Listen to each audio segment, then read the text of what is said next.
Hello everyone, welcome back to my channel.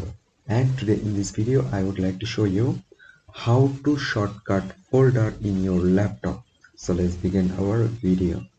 So guys, at first of all you need to find your folder. So for that I just go on my PC and now go local disk, and you need to find out your folder which one you want to make shortcut. So I just select this folder. There you can see TechEpu.